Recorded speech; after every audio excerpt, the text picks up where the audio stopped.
What is going on, and welcome back to another episode of I Coach Nutrition Radio. Today's podcast topic we're going to be diving into is emotional eating. Now, I'm going to dive into this mainly because somebody in the Facebook group, when they joined the group, they said that their number one issue with nutrition is emotional eating. So, as I mentioned on here many times on the podcast, I'm pulling a lot of these podcast topics these days from that group, because when you request to join the group, it asks you what is your number one issue with nutrition, right? What's your number one struggle with nutrition?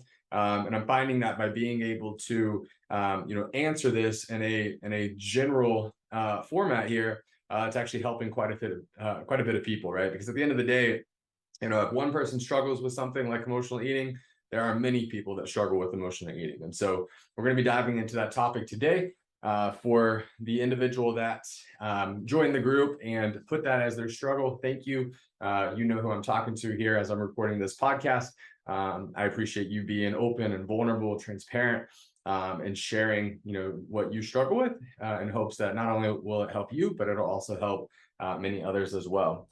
So when we break down emotional eating, we're going to look into essentially kind of the solutions for stress eating or emotional eating, right? We're going to be able to kind of use these unexpected methods to stop the cycle of emotional eating. So let's get into it. So more than 60% of our incoming clients at iCoach say that they struggle with emotional or stress eating, right? And so this is definitely not something that's uncommon. And this is data that is more so coming from before the pandemic, right? And so we all know that COVID definitely added a lot of stress, anxiety, sadness, boredom, grief, these things into our lives. And so it can be understandable that there are so many people that turn to food for comfort. So food offers a pretty great but very temporary solution to our suffering, right? Eating feels good. It sets off a cascade of pleasurable sensations that makes it easier to forget about uncomfortable emotional experiences. And so, you kind of got to think about it this way, right? When you stress eat, you are using food to solve a problem. Only it's a problem that food can't solve, right? I'll say that again. When you stress eat, or when you emotional eat, you are using food to solve a problem. Only it's a problem that food can't solve.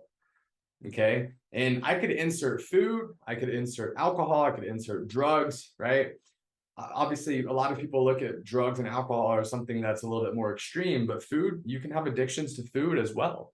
And so, it's definitely one of these things where, most people who experience emotional eating or stress eating feel trapped and guilty afterward, which ultimately just perpetuates the behavior, right? It's this constant cycle of doing it, right? Only to feel bad or feel guilty about doing it, all right?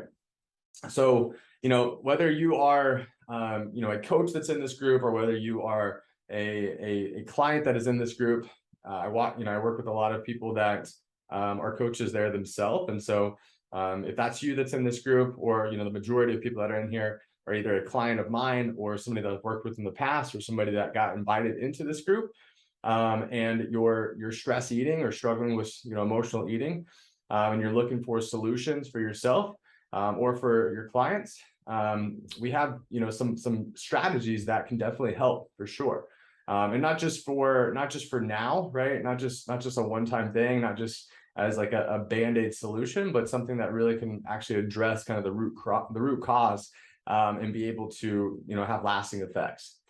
So there are three strategies. These are the top three strategies for dealing with stress eating or emotional eating. All right. And so one of the following ideas here that I'll share with you might resonate with you more than others. All right. But I encourage you to try all of them. All right. Okay. So each does something crucial and different. All right. So number one, develops awareness around what triggers your overeating. Number two, provides tools to help when your triggers are activated. And number three, helps you understand that your behavior around food doesn't define you as a person. All right. So what's the result of this, right? Well, the result is a variety of methods that work together to tackle a complex problem, and hopefully help you to back in the driver's seat when you feel out of control. Okay. All right. So strategy number one, go ahead and overeat. Our brain likes patterns. So many of our thoughts, emotions, and actions actually happen on autopilot. They are parts of sequences our brains know well from years of practice. Those sequences just need triggers in order to take place. So in the presence of a trigger, your brain dictates a given behavior, like stress eating, without requiring any conscious decision-making on your part. Food cravings also work the same way. All right, so the physical sensation of hunger is the most obvious trigger. That stomach grumbling, slightly shaky, even Brussels sprout sound good sensation is one you can trust to tell you it's time to eat. But stress eating usually comes after other types of triggers, like certain sights, smells, people, and emotions. For example, you might find yourself hitting the Girl Scout cookies hard every Saturday afternoon. You are always left wondering how it happened and why you feel so crappy about it. The process is so automatic, you often don't have any idea what's triggering it. But if you really started paying close attention, you might have an epiphany. It's also the time, it's also the time you talk to your mom every week, right? So that would be an example. All right, so mystery solved, right?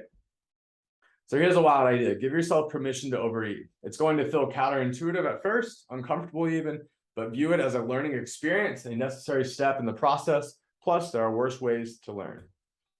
All right, so how to try it. Next time you get the urge to stress eat, treat it as an experiment. Use our behavior awareness worksheet, and I can share this here. It's a document that we created here to document what happens and how you feel before, during, and after. So an important note, this is a judgment-free zone. This process will help you identify triggers, but it'll also start removing or at least lessening any guilt or shame you feel around overeating. Often, if you are allowed to overeat, it suddenly doesn't feel as urgent. When it's no longer forbidden, the intense craving for a whole box of cookies sometimes turns into a more manageable desire for just one or two. So try to observe your experience as neutrally as possible. If you are having trouble, imagine you are a scientist collecting data on someone else. Afterward, review the worksheet. What do you notice? Are there any patterns or aha moments that stick out to you? Maybe you notice you head to the snack cupboard right after getting off of a stressful 2-hour-long conference call. You realize you've been doing that almost every day for weeks. It's possible that you'll have to do this experiment a few times before the triggers become obvious, and that's okay. If this happens, do your best not to obsess about the decision to eat or not. Instead, try to focus on learning more about your own behavior and keep your worksheet notes handy so you can add them as needed. Once you are aware of the trigger, decide what to do about it. If it's something you can avoid, great. If the smell of baking cookies is too much for you to handle, you can take a break from baking for a while. If your trigger isn't something you can change or avoid, sometimes just being aware that you are experiencing a trigger can help. That'll signal it's time for strategy number 2. All right, so strategy number 2, create a nourishment menu. All right. So this is something that you can do to help, right? This is something I even do myself sometimes to help deal with stress eating or emotional eating. All right, so pick a thing before the thing, right? That might sound odd, but do just that, right? Pick an action, a thing that you will always do before you engage in stress eating, the other thing. Ideally, it's multiple actions, like a menu of choices for yourself. These actions disrupt the trigger/behavior cycle, but there are more to it than that. I'll call it the nourishment menu because we are deprived of so many things that nourish us on so many different levels right now, right? And so examples, as much fresh air as we want, social interaction, free movement. Food is an easy way to fill some of these voids we are feeling, right? That's why it's important to have ideas of things that can nourish you in other ways. So for example, before deciding to eat, you could take 3 deep breaths. You could drink a big glass of water. You could mentally check for signs of physical hunger. You could play with your pet for 5 minutes. You could do some quick stretches. You could listen to your favorite song or a few minutes of a podcast. You could go for a short walk. You could spend a few minutes on housework, like folding your clothes or organizing your desk. The most effective nourishment menus include actions that line up with your goals and values. That'll be more likely to offer the same feeling of relief you were hoping, consciously or not, to get from food. For example, if you deeply value your close friendships, calling or texting a friend could be one of your menu options. So how to try it? You might be thinking, sure, that sounds nice, but I won't actually do it. And it's true. The trick with the nourishment menu is that you actually have to use it. Here are 3 ideas that might help. All right, so make it easy as possible on yourself. All right, make it as easy as possible on yourself. Ensure the items on the nourishment menu feel doable and reasonable. At maximum, they should take you 15 minutes to complete. For instance, a quick journaling session to qualify here. Ideally, you want to have one or two options that'll take a minute or less, like writing down 3 emotions you were feeling in the moment. This emotion word might spark some ideas, or giving your partner a hug, right, or your pet a hug, cuddling with a pet, cuddling with a partner, right? You'll also want to keep any materials you'll need handy, right? So if drinking a glass of water before eating is on your menu, always keep it at your desk or wherever you are. If you're supposed to write something down before you head to the pantry, keep a notepad and pen on your kitchen counter. If you want to eat a serving of vegetables before having any other type of snack, keep washed, cut up options at eye level in your fridge. All right. Number 2, put your nourishment menu somewhere visible. So post it on your fridge, kitchen cabinet, or anywhere else you'll likely see it before eating. You're less likely to ignore it if you can see it, right? And if you ignore it occasionally, it's not such a big deal. The key is to get a little bit better over time, not be perfect. So if you use the nourishment menu once every 3rd time you want to stress eat, you'll still be making progress. For the record, just doing one action from the menu is often enough to break the cycle. You don't always have to work your way through the whole list, but it's good to have multiple actions to choose from for variety. And if you try a couple actions and still want to eat, that'll happen, right? But remember, you've already done some really good things for yourself in the process, so go ahead and have that snack, right? And if you do, right, if you go that route, if you choose to go that route, treat it like a meal. Portion out the amount you want to eat in a bowl or on a plate, sit down at a table without distractions, and enjoy it slowly and mindfully. All right, and then number 3, keep track of how often you use your nourishment menu. Plus, record what happens when you do on your phone or a Post-it note. Let's say over the course of a day, you get the urge to snack 4 times. Twice, use your nourishment menu and avoid eating. Once, use the nourishment menu and end up eating something slowly and mindfully. Another time, you skip the menu altogether and end up overeating. Why do this? Well, at the end of the day, you can look back and see which actions helped you stop the stress eating cycle, right? Then you can start proactively taking those actions regularly throughout your day. This is how you make progress. All right, so strategy number 3, take a self-compassionate approach for a change. So nothing about this, situation, right? Nothing about, trying to overcome, stress eating or emotional eating is going to come easy, right? This is going to be a challenge, right?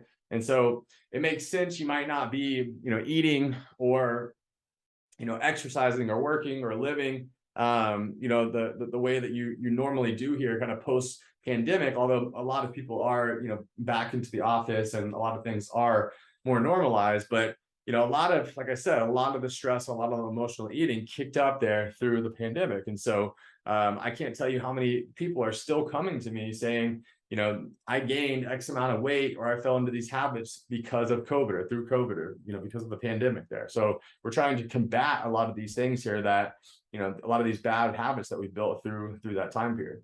So in many of these ways, right, it's the perfect time to start practicing self-compassion. Right? I always say, you got to know when to give yourself grace. You got to know when to push yourself. So self-compassion is an attitude of generosity, honesty, and kindness toward yourself. So it's if that feeling's a little woo-woo for you, right? Bear with me for a second. All right. So a lot of people who deal with stress eating have negative self-talk running through their heads before, during, and afterward. Some of this might sound familiar. I guess I'm going to hit up my snack stash again now, like I always do. Why can't I ever learn? I'm just such an idiot for doing this again. I just had to finish the ice cream, didn't I? Nice work, me. But there's something surprising. There's evidence that negative self-talk, the opposite of self-compassion, signals your brain to release dopamine, right? And this is something that's, has been proven, right? This is science-based. We have research actually done on this to prove it. So dopamine is involved in habit formation in the addiction pathway. So that's not great, right? As a result, the cycle of negative self-talk, stress eating, and feeling bad about it can become a never-ending loop. So are you noticing a theme with how our brain works? Self-compassion is a tool that can help interrupt that cycle. And no, we're not trying to, I'm not trying to trick you into joining some, commune here. where we spend our time holding hands and being nice to ourselves. Although, would that really be so bad? But there is research to support this approach, right? So what do these studies suggest? That practicing self-compassion can help reduce the screw it feeling that happens right before a person starts emotional eating. So yeah, you can work on your stress eating by being nice to yourself. Importantly, self-compassion doesn't mean giving yourself a free pass to eat whatever you want. Self-compassion is giving yourself a break, being honest and seeing the big picture, and being kind to yourself. Self-compassion is not giving yourself a permanent get out of jail free card, ignoring your problems, and letting yourself off the hook. All right, so how to try it. So what does self-compassion look like in practice? There are three main elements to focus on.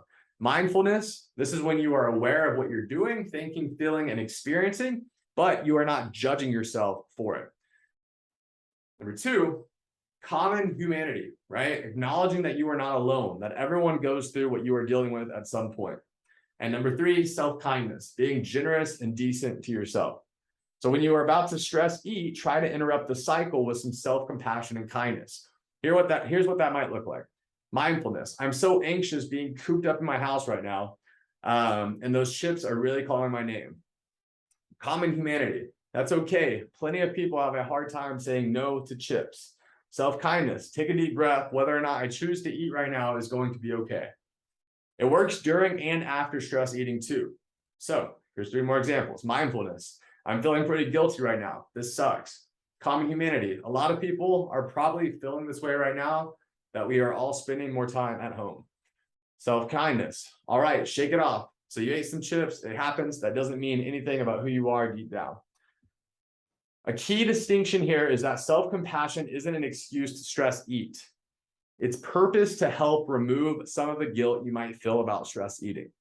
That's important since that guilt can just lead to more overeating. So give it a try. Even if it feels like squishy at first, it might just be the thing that works. It is totally normal to be feeling all the feelings right now, right? And again, this article here that I'm kind of referencing, this was kind of, created through, during COVID and during the pandemic. But honestly, I think it applied then, and I think it still applies now. If you're somebody that struggles with stress eating or emotional eating, this absolutely can help. So remember, it's understandable to look to food to deal with those feelings. Food provides us with joy, comfort, and sustenance. We associate it with good memories, big life moments, and meals shared with loved ones. We might even use food to help define ourselves in our jobs, cultures, and even relationships. But the more we use food to bury how we feel, the worse those uncomfortable feelings get. It's like Robert Frost wrote, the best way out is always through. Is it the easiest path? No. But it's the only one that will provide relief. And that's something we could all use more of right now.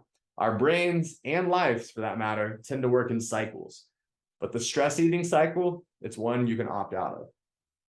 So for those of you that struggle with stress eating, emotional eating, I hope that this was helpful. I hope that this adds value. Again, I will link the worksheet there that I referenced at the beginning of this podcast here in the private Facebook group in the comments section. So definitely utilize that.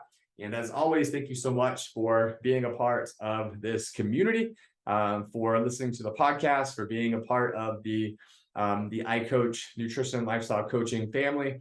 And I hope you all have an amazing Sunday. Thanks, guys. Bye.